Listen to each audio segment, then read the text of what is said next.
Welcome back to my newest ASMR video. And JK, I actually just got a really nice microphone. I dropped $60 on it, and I hope that it's really worth it. From what I've heard from it so far, it actually sounds pretty good. Alright, so today we are doing the first of what I hope to be a series of, like, Speedpaint Storytime type of thing, you know.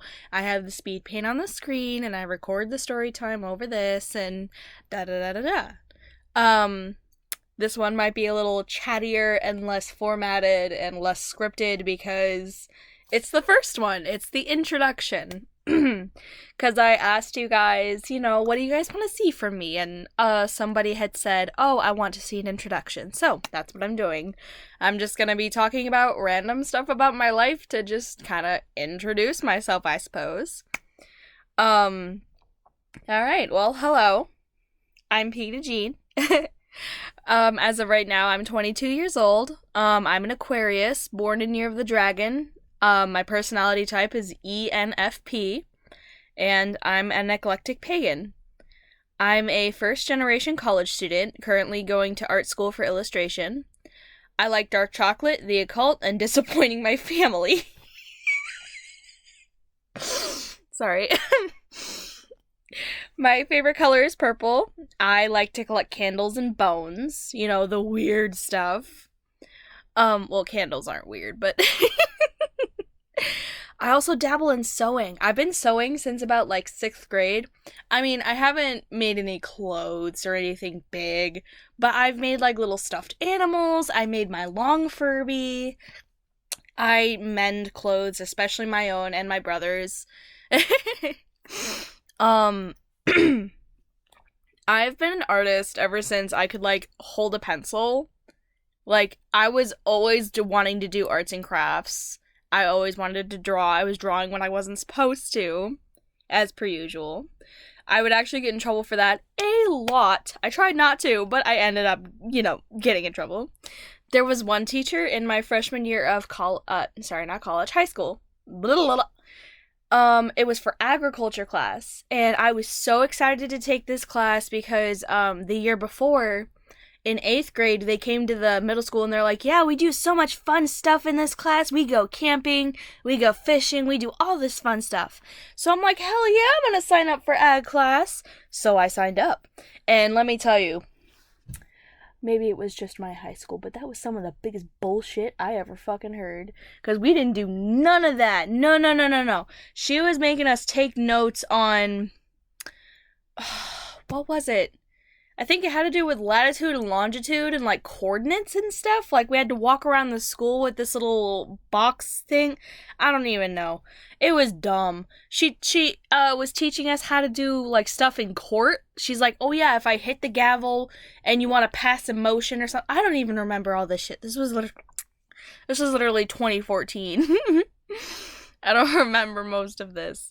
But it was all stuff that didn't, apply, or at least I don't think it applied to agriculture class, or at least it was much different from what they, told us it would be. And it was so dumb. And that class is for people who were raised on farms or have a strong, pull towards doing things like that, because I think I was the only one in my class that didn't live on a farm or have, animals of any kind like that. I mean, I had pets, but nothing I didn't have cows, I didn't have chickens. I had snakes, cats, and a dog. I had, quote-unquote, more domesticated animals. I don't know. But off track there. Sorry. There was one time in class, I sat in the back of the classroom, kind of in the middle, in the back. And, the teacher, I'm not gonna say her name, but I hated her so fucking much. She was turning off the screen because we were done taking notes and she was about to move on to the next thing we were going to do. So we had, a second to just, de-stress, relax, for a split second. And, like I said, the year is 2014, so, I'm doodling the thing that everybody's talking about. I was doodling, Five Nights at Freddy's. I think I was drawing, a Fredbear head, I think. Because I never, like, drew them before, and I wanted to see if I could recall it from memory. And I'm sitting there doodling. I'm not hurting anybody, not doing anything else. And as soon as she sees me doodling, she walks back to the back of the classroom, slams her hand on my desk, looks me in the eye, and says, "If you keep doodling in my class, we're about to have a problem." And I'm looking at her with shock, because it's like, wait a minute. We're not doing anything at this exact moment class-wise. What is your problem? What kind of stick do you have up your ass, dude? Oh my goodness. There was another time in middle school we were doing one of those end of the year activities, but I wasn't really participating because I didn't really care. I was drawing again. And the classroom we were in, I didn't have this teacher for any of my classes. And I was drawing, and he saw it, and he took it away. And I'm thinking to myself, you know, you can take away all the drawings you want. I can still make more. You have no power here, type, you know? Oh, yeah. But yeah, since I was always an artist, you know, growing up, my family and, like, family friends, all the adults are telling this little child me, if you don't go to art school, I'm gonna kick your ass. Because, you know, apparently they believed in me or something, and apparently they thought that was the best course of action to do. And for what I'm trying to do, I'm trying to be an illustrator. And if I didn't go to college, I definitely would not have had the skill set I have now.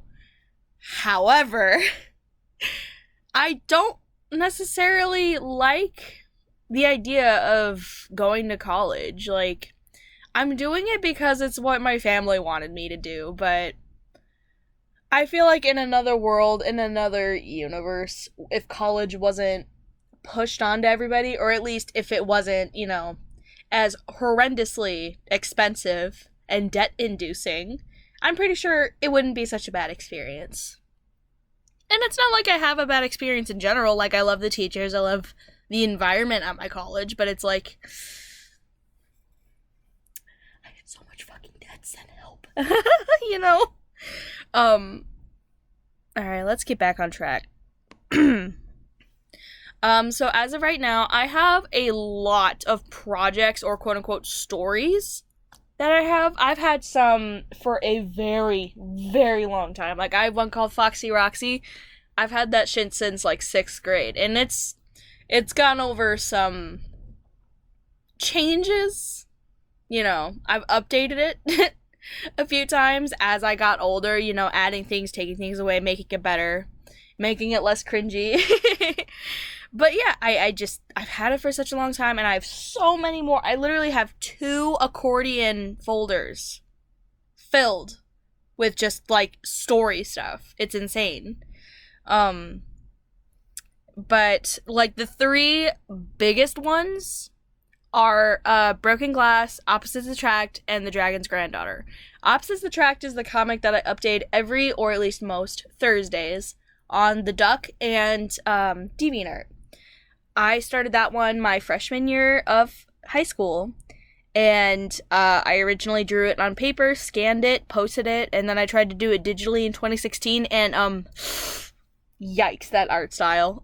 Well, I mean, yikes, the art style from the original one too, but like, and then I rebooted it again in 2019, and that's where we've been. I've been trying so hard to keep my upload schedule consistent, and so far it has been. Broken Glass, I'm not sure what I want to do with that one. I feel like it could bode well as a comic or a like a show. However, I'm not necessarily an animator. I've dabbled in animation, and I can do some things, but I'm not like a fully fledged animator. So if it were to be a show, I would definitely not be in charge of the animation department, more like just the character design and the story. But Broken Glass, it's got vampires, werewolves, incantados, selkies, a bunch of,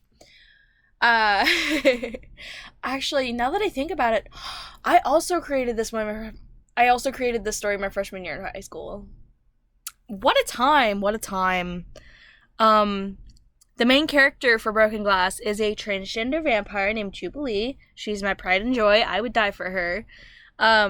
And basically the story, it's got like a lot of different elements to it. It's got some slice of life. It's got some horror. It's got some thriller. It's got some supernatural. It's got like a little bit of everything. It's a well-rounded type of story. It's not just one thing. It's very multifaceted. Probably considering there's over 50 characters and it's going to be covering a lot of those other characters as well. I feel like it might have to be. Opposites attract. It's gay animals. That's the best way I can put it. It's just gay animals. Like, bro. I mean, alright, so I'm gonna come out and say it right now. Like, yeah, I'm a furry. I am a furry. And I'm pretty sure that's gonna chase some people away. They're like, ew, you degenerate. And it's like, alright, whatever, okay. Like, just because I like drawing cute animals, apparently I'm like one of the worst people on earth. Like, okay, yeah, whatever. I've been told worse for other things. And then the dragon's granddaughter. Now, this one, I had a dream my freshman year of high school that I was the granddaughter of a dragon and I was like inheriting his castle. And the whole dream was like me wandering around, finding secret passages, you know, finding all these cool things in the castle. And I later adapted it into the dragon's granddaughter, which it's no longer me. It's no longer a self-insert. Of Rhiannon. She is 1/4 dragon, and she is the descendant of the Idraig Goch, which is the red dragon on the Welsh flag. And since Wales technically is the same area of, not area, oh god, how do I say it? You know Arthur in the Knights of the Round Table, the Arthurian legend? Apparently some of that also, like, has connections to Wales. So I also have my own versions of Arthurian characters in The Dragon's Granddaughter, but they're more like secondary characters because Rhiannon is, like, the main one. They're all constantly evolving. They're still works in progress. You know, they're all still being molded into their best selves. Lots of things have changed. I'm pretty sure they will continue to change. Hopefully for the better. But I have a lot more, you know, also in development. All of these are at varying stages of development.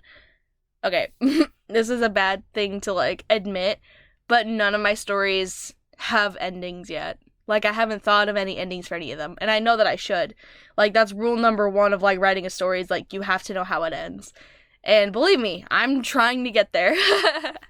I'm working on it, I promise. But I have commissions and tarot readings available. I will have that information linked in the description if that is something you are interested in. Please, I need the money. What are some more random facts about me? My favorite flowers are bleeding hearts. My favorite fruit is a Granny Smith green apple. I love that sour shit. Superb. I am a casual D&D player, but I'm not really much of a gamer. You know, I had pets, dogs too on the Wii, but you know, I just wasn't a game person. Which is, like, I don't know. I mean, I have played some other games. Like, I've played Pokemon. I've played, what was it?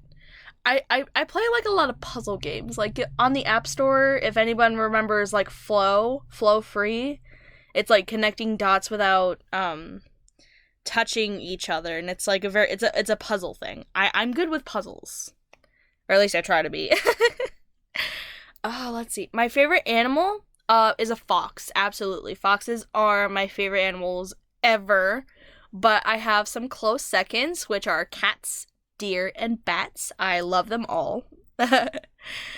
My favorite movies. Let's see, my favorite movies. My top most favorite movie is The Corpse Bride.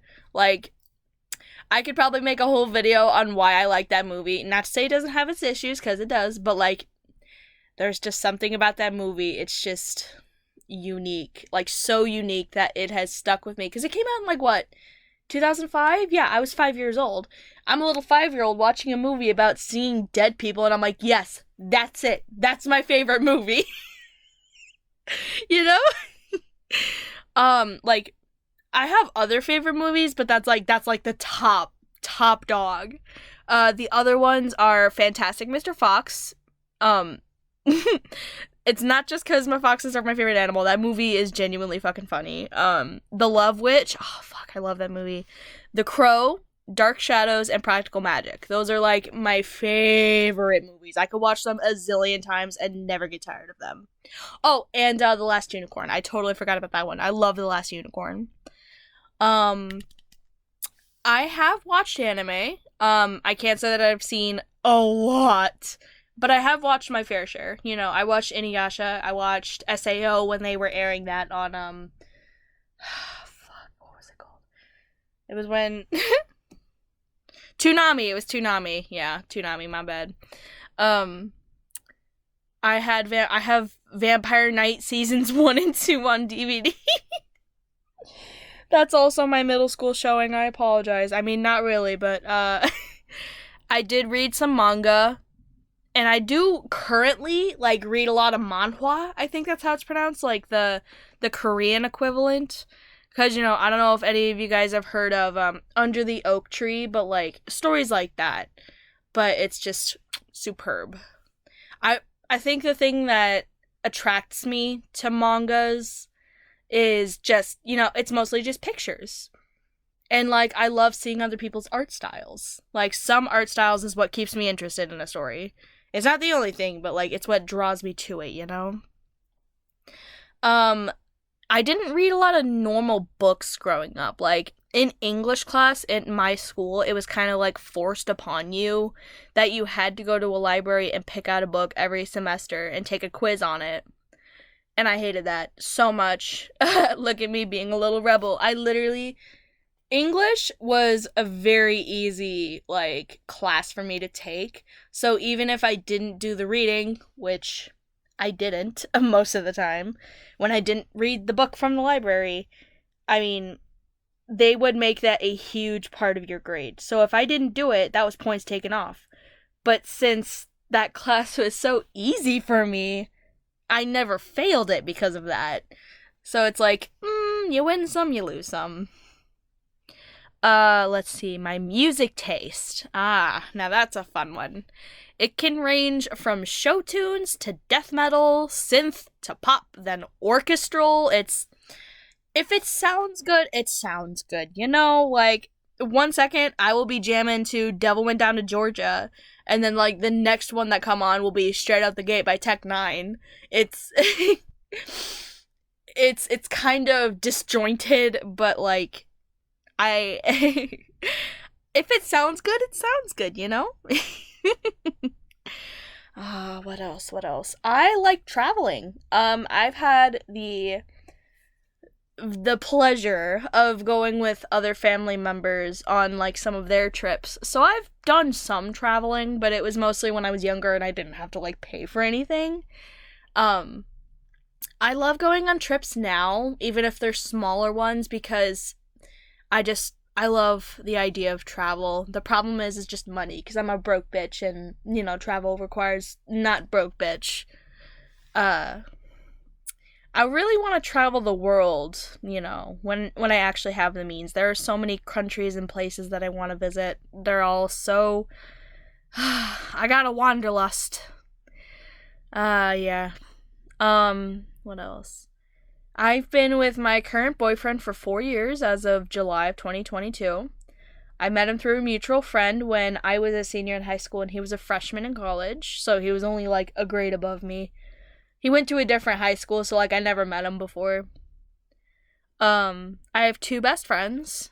I met one in elementary school, but I didn't become best friends with her until about late 6th grade.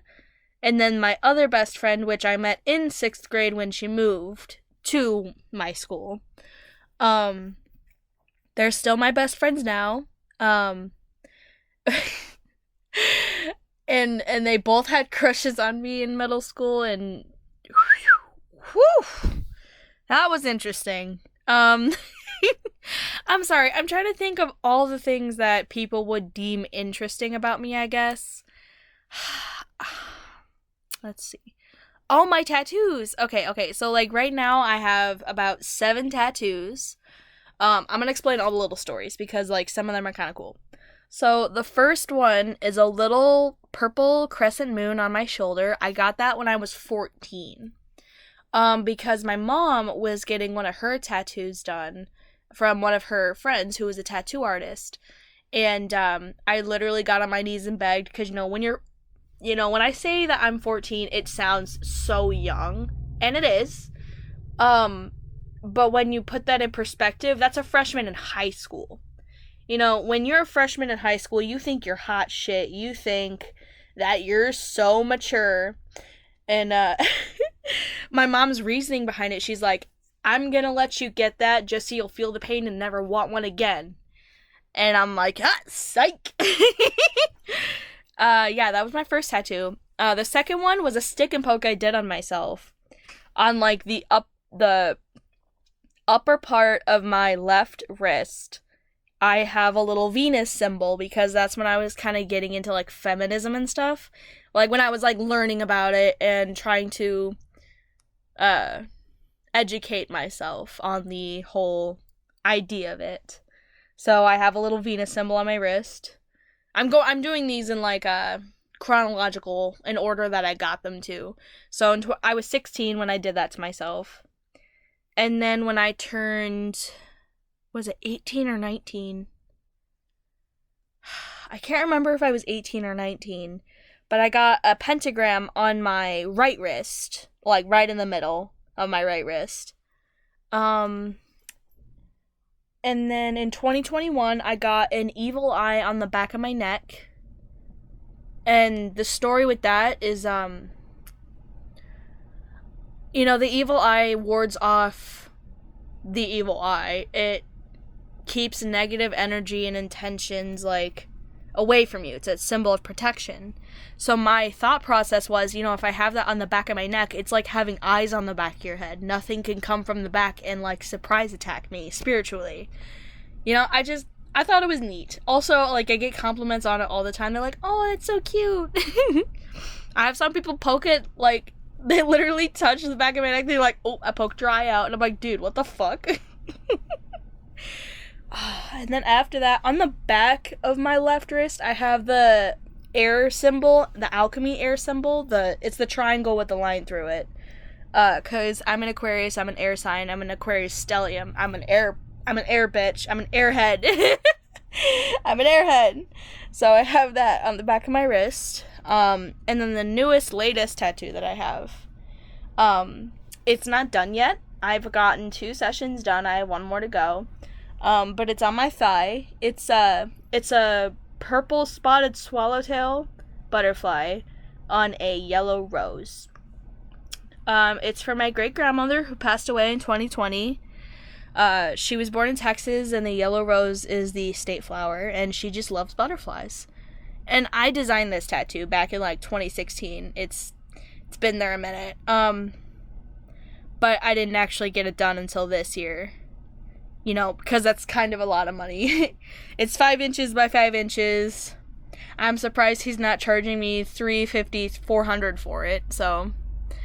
yeah, I guess that's kind of all. If you guys have any other questions that I didn't answer or anything, like, feel free to comment below and I will answer them.